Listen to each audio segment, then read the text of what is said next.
Picture this: a quiet Texas town in the early 1960s, a modest family home, nothing unusual from the outside. But inside, chaos was erupting.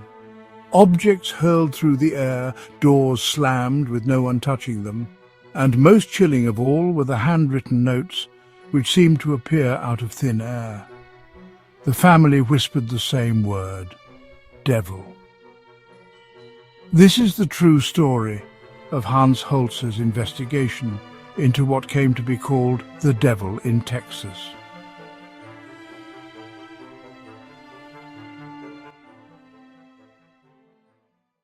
The case centered on a family in Tyler, Texas. They were a respectable, church-going American family, not thrill-seekers.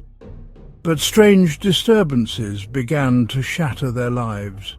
Furniture moved without explanation. Small objects like cups, kitchen utensils, toys levitated and flew through the air. The children were terrified, and the parents began to believe that their home was cursed. Most chilling of all were the letters. Sheets of paper materialized and were later discovered on tables, floors and cabinets, scrawled with vile threats. Sometimes they carried obscene words.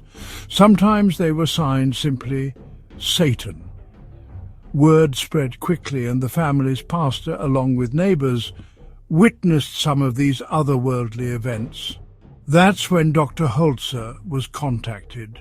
Dr. Hans Holzer, already famous for his pioneering work in parapsychology, brought along one of his trusted trance mediums.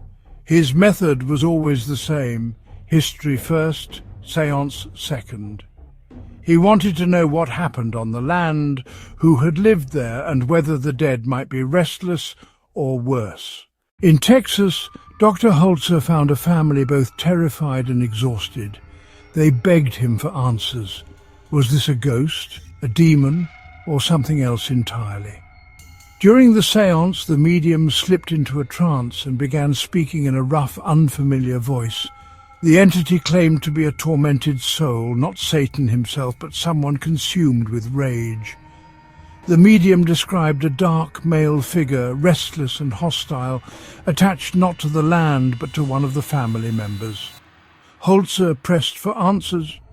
The medium described how this spirit lashed out physically, feeding on the family's fear.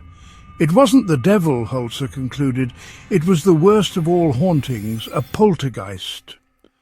Dr. Holzer wrote that poltergeist phenomena often centered on a young person in the household, usually an adolescent under stress. In Texas, he suspected one of the children was the unconscious trigger, a psychic lightning rod, so to speak. The flying objects, the letters, the voices, all were manifestations of that inexplicable energy, given form by a restless spirit, not Satan, not a demon from hell, but a dismayed apparition, perilously fused with potent human psychic energy. Still, the family wasn't comforted. To them, it felt like the Prince of Darkness himself was inside their home. Dr. Holzer's advice was direct. The family should move as soon as possible. He told them that while the haunting may fade away in time, it just might return in perpetual waves. He believed removing themselves from the environment was the surest way to end their harrowing torment. Eventually, the family was forced to leave their once-beloved home. Reports of activity dwindled but never ceased, and the legend of the devil in Texas remains to this day. For Holzer, this case was yet another example of how human fear can transform a haunting into something darker than it is. He always argued against the easy label of demonic. To him, most so-called devils were angry or lost human spirits, but the case remains powerful because of those chilling handwritten letters. Imagine waking to find a note signed in a jagged hand. Satan, whether born of a ghost or a psychic storm, those letters are what gave this haunting its name, the devil in Texas. So what do you think?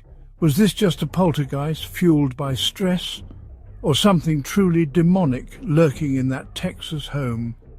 Either way, Holzer's investigation remains one of his most unsettling, and it shows why he was called America's first ghost hunter.